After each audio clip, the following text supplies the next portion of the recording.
Hello everybody and welcome back to Pathfinder Plays, and today I'm going to revisit Mist Survival and give an update on the state of the game. Enjoy. So, Mist Survival was the very first survival game that I played on my channel. I fell in love with it. It wasn't a large game, but I loved the exploration. It wasn't too in-depth, but it was a fantastic game for a beginner to survival games. It had the basics for sure. It had food, hydration, sleep, energy, all these things you had to keep in check while moving your way across the map and building a base. When the game first came out, there wasn't much to do. Essentially, what you had to do was repair a car, gather resources, build a base or claim a base, rescue survivors, and survive the very basic infected.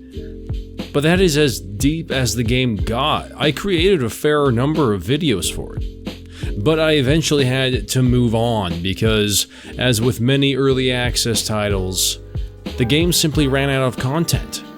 But that isn't to say the game has been stagnant. In fact, if I were to jump in the game today and play it, it would probably feel like a different game. So what exactly has changed? Well, go ahead, buckle up. I've gone through all of the update and change logs that they have revealed, and there is a lot more than I anticipated. So here we go. Aside from the usual bug fixes, here are the things that have been added. Lots of artificial intelligence improvements, including fighting, behavior, models, and action. This includes behaviors for your survival friends as well as the enemies themselves. New animals added, such as deer, chicks which hatch from chicken eggs, and bears are still a constant threat as well. Farming to include tomatoes, corn, and carrots, and we will throw in chicken feed in this category as well. Environmental overhaul that makes the map look fuller and more beautiful, so the game itself doesn't even look like the original game anymore.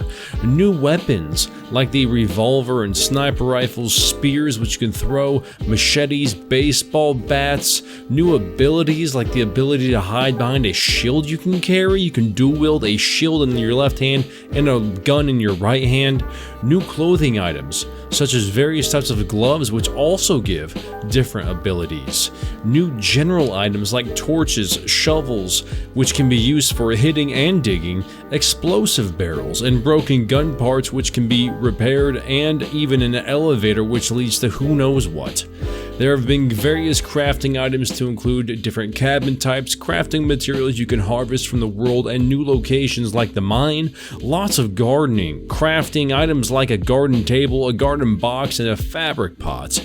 There's even new locations like the abandoned school. There's a new mine level design and new levels to it. New town design. There's a secret lab. There's even a new region you can travel to when you complete the main mission. And yes, that is correct. There are missions in this game. I don't think the main mission is there yet, but there are small side quests, which is huge because whenever the game first came out and I played it, there was no NPC interaction at all. You couldn't tell them to do anything, and now you can. They didn't give you any quests, now they do. It's fantastic.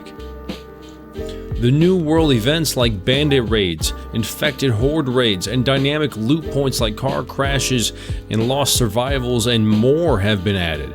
Puzzles have even been added to this game, which require you to find combinations and materials to complete.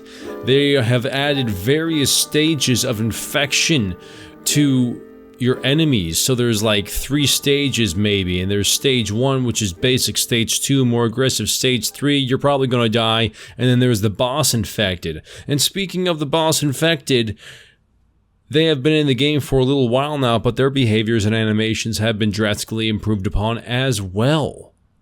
So guys, as you can see, there has been a ton of work done on this game, and I am honestly very impressed while reading all of the update blogs.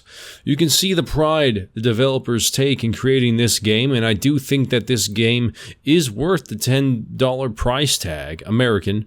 So if you are new to the survival genre and you want to dip your toe in the water, then try this inexpensive yet satisfying game out for yourself.